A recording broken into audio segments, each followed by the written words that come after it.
Welcome back to Valley Forge Sports Network. I'm Chris DeMarco here at week 2 of the Valley Forge Disc Golf League for an incredible match between the 2-0 first place Rock City Royals and the 1-1 second place New Jersey Goldfinches.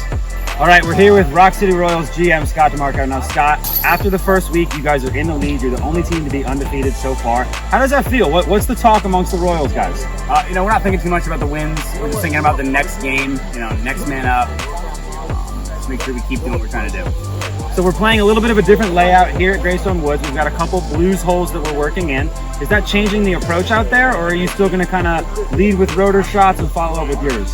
We're always leading with rotor. He's our fairway guy.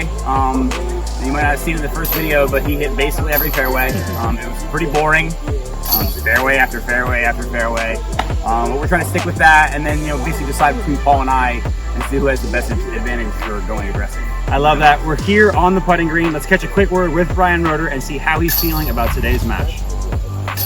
I am here with the Valley Forge Disc Golf League, and I'm here to play nice, responsible disc golf, trying to hit center fairway, and nothing too crazy. Just try and be there for my team. All right, we're here with General Manager David Wang. Now, David, you guys are in second place. Started off the season 1-1. I noticed you sat on the bench last week to get your other teammates some play on opening day. Tell us and the fans a little bit more about that call. New season, we got some fresh players on the squad, and everyone was eager to get out to play. We got a team of 5. It's hard to feel, team of 5 with only 3 spots. So, I figured I'd take it back seat. I play here all the time. Let some of the newer guys, show what they got. And then there's also like the tryout phase, figure out, where everyone's comfortable in terms of shooting first, second, putting first or second.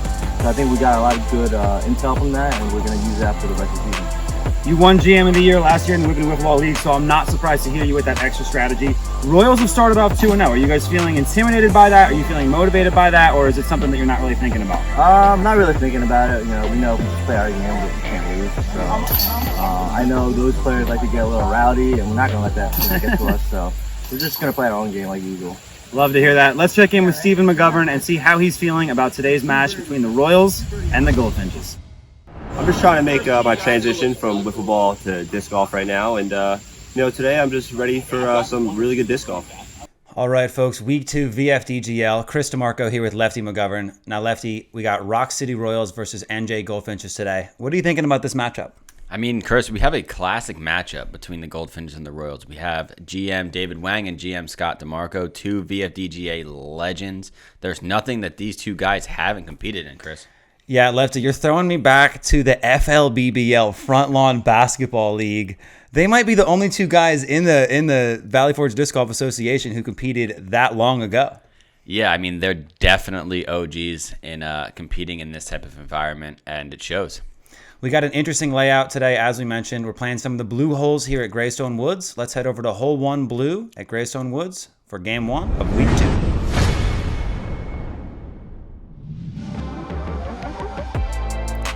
Hole 1 blue here at Greystone Woods is a 273-foot par 3. You've got that big tree on the left side, which really causes you to have to kind of swing out right, but you do still have to contend with this ridge line. Most players are probably going to go with the hyzer flip up that pops up to flat. Hopefully it rides all the way to the basket. Looks like Paul Balanche is starting things off for the Royals here. Swings that one out way high right. A little bit of local route action there. Even if you don't make it over the ridgeline here, there are really good sight lines to the basket for a par. Yeah, it's a weird looking putt from there because it's uphill, but the basket finishes downhill. We got Dan Schifrin here. Interesting factoid, Dan's actually the only guy competing today who competed last week for the Goldfinches. And that's a false statement because Chris Cossie was there as well. No, Chris Cossie's not going to be here today. That was true. Dan goes a little wide right, about 90 feet out. We got Stephen McGovern here. His first appearance looking in the VFDGL this year. Yes. Nice little Anheuser forehand from Stephen. He is the newest disc golfer in the league. Very true. We got Scott DeMarco. Exactly that spot we were talking about earlier. This is a weird putt to start your round. It's uphill, but it finishes slightly downhill. Way off the mark there, but Royals will be fine with a par 3.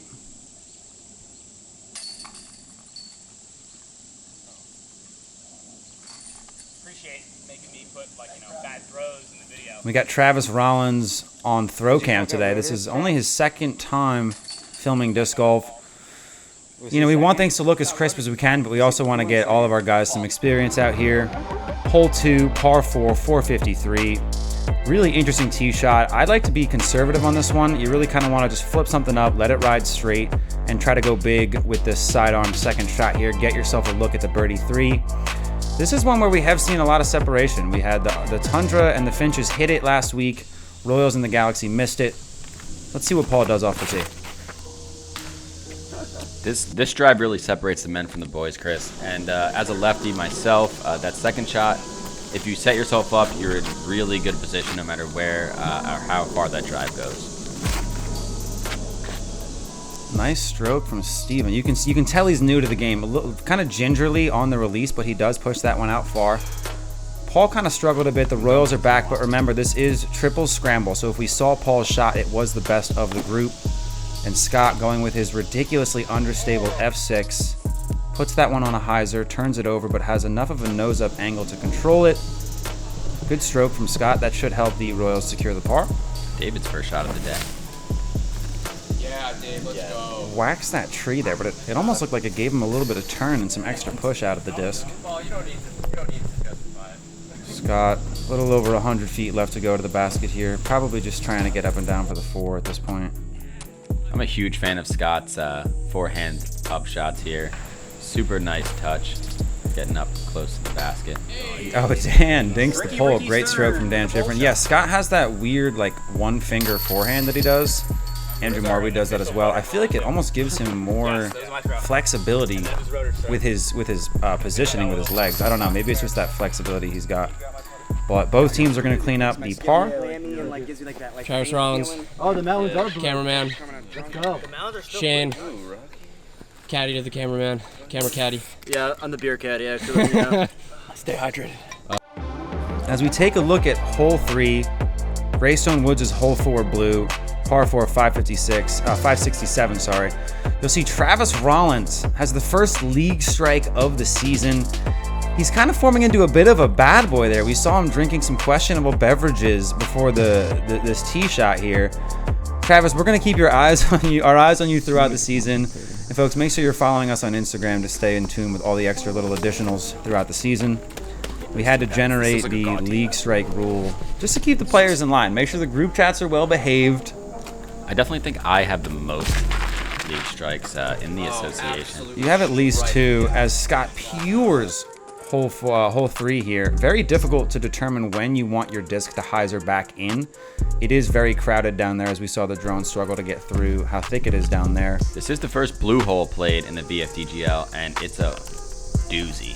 We did play hole 1 blue, but you're absolutely right. This is the first true blue, longer blue.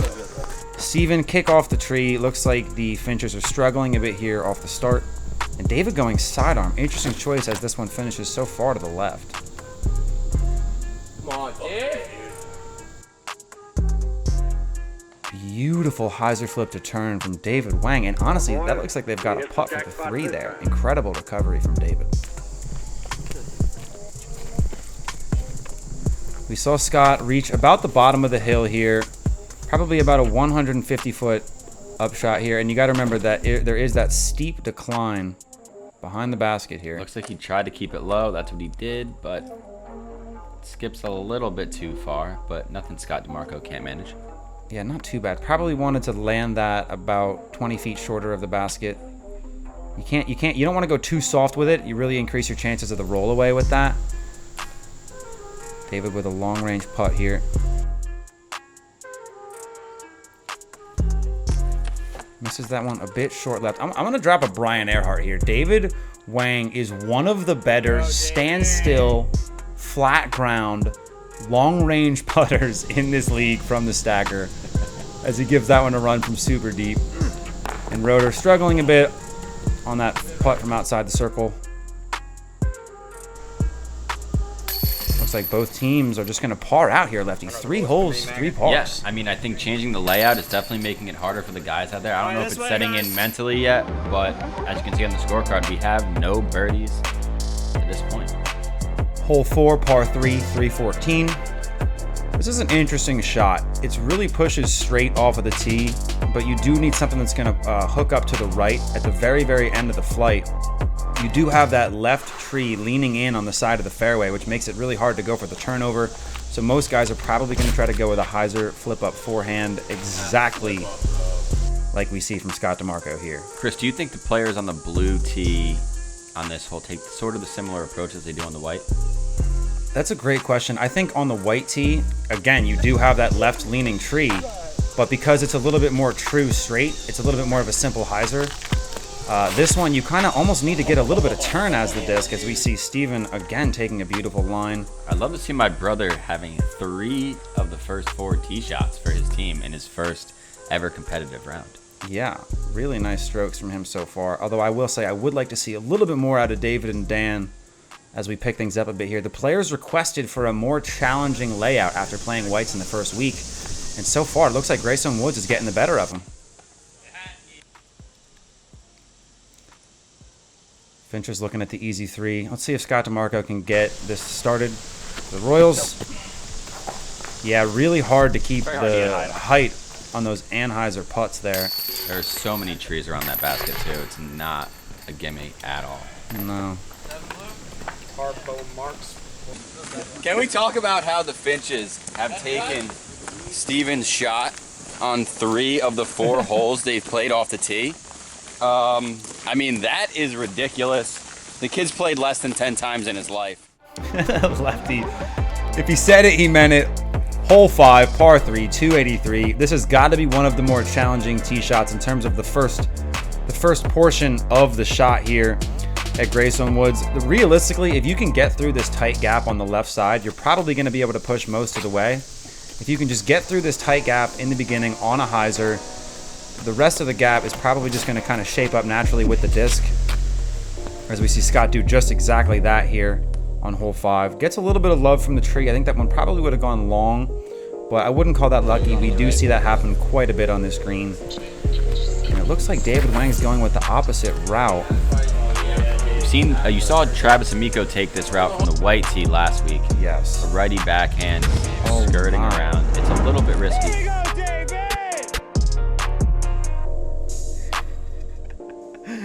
Yeah, David absolutely pures this going the back route. Uses his Colt. Now, the Colt is such an interesting disc. It's like that in-between putter mid-range shot.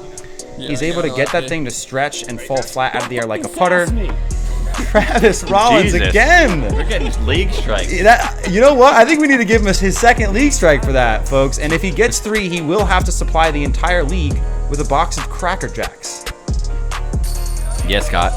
There it is, kid. Scott DeMarco, general manager of the Rock City Royals. Just when you think the Goldfinches are going to get ahead from David's park job, Scott clutches up, hits this stepper.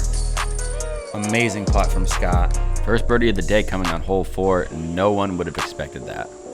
Yeah, and Travis. Dude, Scott DeMarco. Or hole 5. I think I overdid my sarcasm on Lefty right there. Yeah, you screamed at him. Sorry, Lefty. Travis really misbehaving early in the season. Lefty, he's kind of reminding me of you in the Wiffle Ball League. Just that textbook bad boy.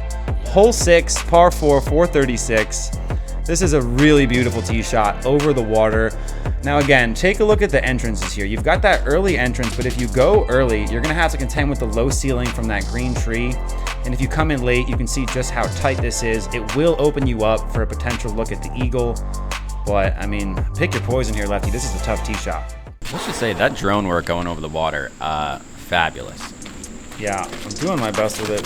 Still kind of learning the ropes out there, and Scott goes way too early with his CD2. I like that he went with a lower speed disc to be able to get some extra drift and turn out of it, extra glide, but definitely played it safe. Yeah, way too safe. And we know Scott's big distance. That's definitely not what he was trying to do. David has practiced this hole probably more than anyone. Yeah, king of the practice shot, David Lang. And that's a beautiful stroke from David. We see Paul going with his berg here. Can't remember the last time he wasn't right under the basket when he went to this disc. And there it is again. Paul Blanche, everyone.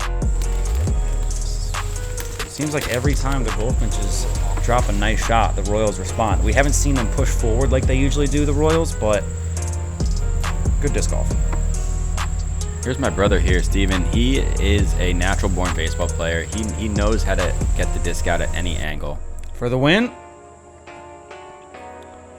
Bit wide, but that should secure the tie.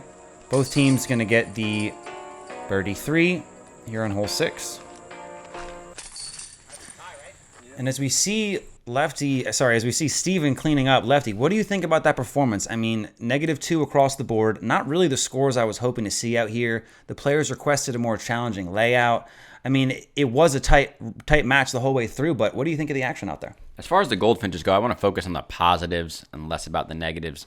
My brother, I said it in the video, I said it already again today, but no one would have expected the Goldfinches would have had to lean on their newest member so much and so early in this game. But hopefully their vets can pick up the load a little bit in this second round. Yeah, absolutely. We got 6 holes at Greystone Woods. We got a couple blue tees coming up, and Steven was the first pick in the Whippany Wiffle Ball League, so maybe it's just a little bit of that clutch gene coming through from him. He has it, I'll tell you that.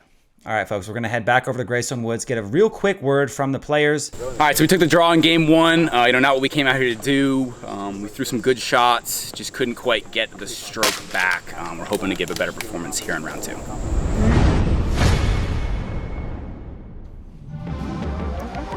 Game 2, baby. All right, folks, game 2, hole 7, par 4, 534. This is actually off the blue tee we're going. The drone's off the white. But really, this is one of those tee shots where, yes, you can be aggressive, but I think that your second shot is really where you're going to try to attack. Get past that little windy, skinny tree there. And if you can get past that with reasonably flat shot, you should be able to push down and get a look within circle 2. Scott is going with his CD2 here. This thing is very seasoned. I expect him to try to pop this up on hyzer and let it ride. Backdoor. That is the definition of a local route shot from local boy Scott DeMarco. He finds himself on the fairway, so you can't argue with that. Cannot argue with that. David Wang, general manager of the New Jersey Goldfinches. A little bit of an inside backhand, gets a nice kick off the fairway. Lefty, I wish we saw him go with the sidearm that we saw on hole 3 today. That sidearm turnover, he's able to ride that so far. As Dan throws a sidearm of his own, that looks like one of the best shots of the day. Yeah, that might have looked really fortunate on that back door, but if you play this course a lot, you know that back door is very wide open. That's probably where he was trying to go. As we see Rotor go to the standstill, looked a little bit too high to push all the way and take advantage of that true downhill nature of this green.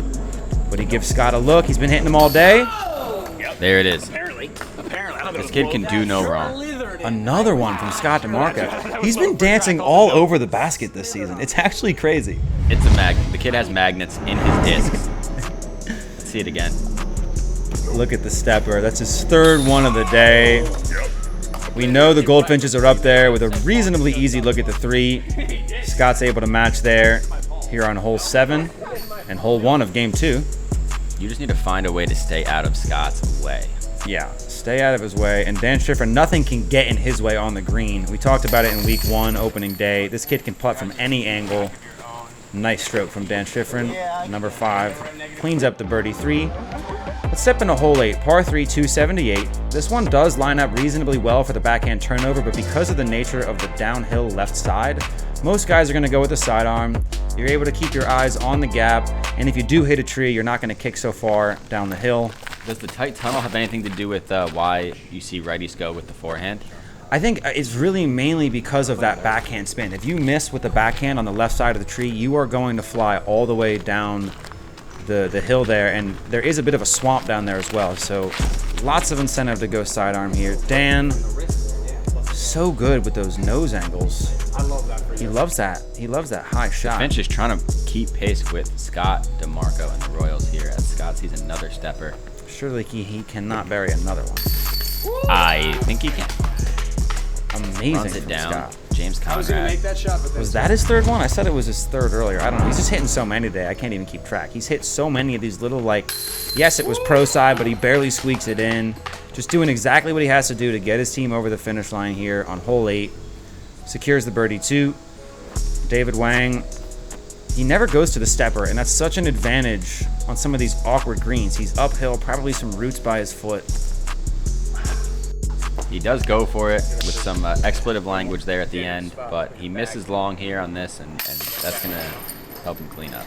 Cleans up the little comebacker. Not see too the happy. Royals get ahead, stroke ahead here. Hole 9, par 4, 455. Really tricky tee shot here. You got a little bit of a low ceiling, but you need to sky the disc enough to be able to push left around this hill if you want a chance to attack this ridiculously crowded green. You got rocks on the fairway, you got trees near the green.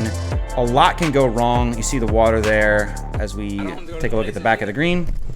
Paul Blanche teeing off for the Royals. A lot can go wrong at the end of this hole, but as far as the beginning goes, you're really, you can pick your poison either the left or right side of the fairway here. Yeah, as long as you get under that little canopy there on a decent hyzer, you see a lot of misses right, a lot of misses left here. You're absolutely right. You kind of can be anywhere on that fairway and finish up where you need to be. Now, Royals are up 1 stroke. If they can get the birdie 3 here, that's really going to put some pressure on the Goldfinches in the back half of game 2. The trees are going to make a difference here, and how the green just empties out into the water. Yeah, you're absolutely right. If that didn't hit that tree, it probably would have gone water. Fortunate kick for Paul there. Let's see what Dan can do. He's going with a very fast speed disc here. Let's see what happens. Oh, that's not going in the basket. That's so deep. Wow, He gets very a lot fortunate of help. kick. Yeah. Scott looks just outside circle 1 here. Let's see if he goes to the stepper again. This kid. He doesn't. Talk Little about high dancing there. around the basket.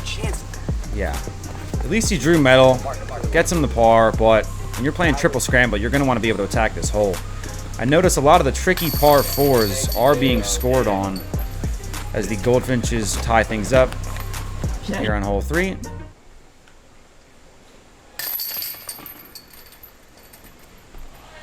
Now, Lefty, as we take a look at the scorecard here in Game 2, Week 2, VFDGL regular season, I noticed that seems to be a little bit of back and forth here. I mean, both teams got the first hole, then the Goldfinches got one, Royals got one. What do you think going into the next hole here? Yeah, this is definitely an interesting matchup. We saw in the other matchup so far where one team kind of took the lead early and it was hard for the other one to come back. And maybe that has to do with the white layout versus adding in some of these blue holes. But the blue holes are definitely looking to be difference makers and causing a little, up and down here. For these Absolutely. teams. Let's head down back over to Greystone Woods for hole 4 of Game 2.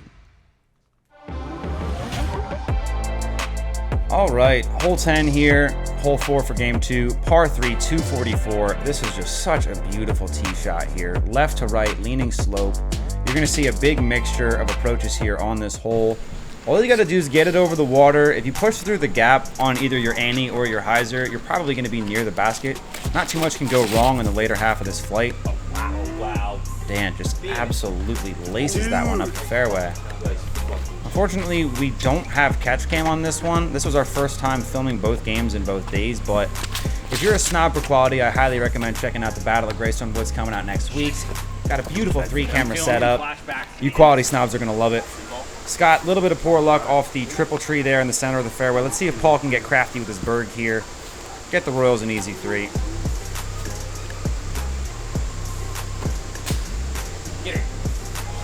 Wow. There are two guys in this matchup in Paul Blanche and Dan Sirfin who you definitely want on your team as far as a fairway forehand approach shot. They have such a nice touch. Yeah, and both two totally different players. You see Paul kind of lean out a lot, go with different angles, whereas you see Dan kind of sticks to his hyzers, but can kind of make the disc do different things with him on the tail end of the flight. Get the fuck out of here. See, get a Brian Roeder putt. Yeah, let's get a Brian Roeder Great. putt. Love to see that. Goldfinch is surging here in the second half of game 2. I'd love to see that. Stepping into one of the more scenic par 4s on the course. Hole 11, par 4, 550 feet. Wide open tee shot, dealer's choice. Yes, the forehand is safe, but the backhand lines up so well if you want to bomb one. And you can see just how tight this almost island green is. It's not a true island. There's no OB here. But with the trees and danger of the water on the left side, and that slopey hill on the right side of the green, you really want to make sure you get something straight that sits down flat. Hey, David, you're huge. David seems to go with the sidearm. I've seen him go with the backhand on this hole. That is a big time forehand from David Wang. It looks like we got Roeder going for the Royals. Not sure what happened off a Scott shot. I've seen him go massive here. Probably tried to go a little too big, but Roeder coming in with the lefty backhand. Let's see what he can do. I If I know Rotor, I know he's going to play one safe, and he's going to set up a nice backhand for the righties going into the green. Yeah, now they can be aggressive on the second shot, but again, it's a downhill hole with danger on the left, so it's really hard to not leave one up too high. Paul, really smart play to go with that Anheuser out of the hand, and you can get sneaky on the back there. Looks like he doesn't, but as we hear Scott say, it is putting. And Royals need a stroke here. They're down by 1. We've only got 1 hole to go after this. I would definitely call this hole a difference maker. Hole 18, not so much, so they might need to hurry up. Yeah, Dan, again, going with a very fast-paced disc on a dangerous shot. Uses the angles to control it well. That's confidence from Dan Schifrin. He arcs that. Wow, uses every bit of that fairway on the right side. Really nice shot from Dan. Look at how close he is to the basket as well. Rotor, they need this. Rotor, a little bit of love off of the pole there as we see David Wang and Shane Sassone. Folks, next week we've got another battle, VFDGL, Galaxy versus Tundra. Can't wait to see that one. And Dan Schifrin, well deserved to clean up that putt with his red judge there. Love when he putts with those. Definitely going to be an uphill battle for the Royals here coming into the last hole, but if you have Scott DeMarco on your team, you have a great shot. Realistically, I think Scott could maybe get down there for a throw-in eagle. Hole 12, par 4, 615. He's the kind of guy, I mean, he could probably stretch this out to 450 downhill, maybe a little bit longer. So we may see them with an opportunity to try to go for like a 150-foot throw-in here. But if the Goldfinches can just kind of chop down that fairway and secure the birdie 3, this game's over. Dan Schifrin, we've said it all day. He loves those big, high hyzer sidearms. That looks great center fairway. Go for broke. He says it here. If you guys saw the Summer Jamboree, you guys saw Scott throw probably one of the furthest on-camera throws in VFDGL history. Yeah, and this one just absolutely gets away from him. Drifting left, drifting left. Right over in Lost Disc country here at Greystone Woods. Now, David Wang, surprised to see him go with a standstill. Probably, honestly, just thinking, you know what? I'm a GM. Goldfinches, they're classic players. All about that sportsmanship, all about that textbook fundamental play. Looks like they will have a look at the 3, but at the end of the day, he knows if he gets that par, a birdie's not going to do it for the Royals. They need to put this one in. And this is damn near impossible, folks. Yeah. There's not much danger on hole 18's green. I have seen a few rollaways, but with the scramble format, Scott would have needed to bury that one. Gets away from him. I'd love to see him get some turn on the Firebird there to, at least try to give it a go. But David Wang with that signature standstill putt. Never going to see him go for the stepper. Wow. For the win, David. And he cans that one in. Finch is finishing at -5. They only missed 1 hole here on the back 6. And honestly, I was a little disappointed with the play after the players requested a more challenging layout. Goldfinches are saying, no, we want to play some difficult disc golf this season.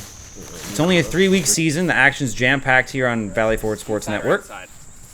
And we talked a lot about Scott DeMarco, but David Wang is one of those GMs that is going to make sure his whole team is playing well. Maybe they don't surprise you with the highlights, but wow, they play good as a team. Yeah, and Paul, just a little bit of pride for the Royals there. And Lefty, I want to keep talking about that. I like that point because I think Scott and David are 2 of the more prolific GMs we've ever had here on the Valley Forge Sports Network.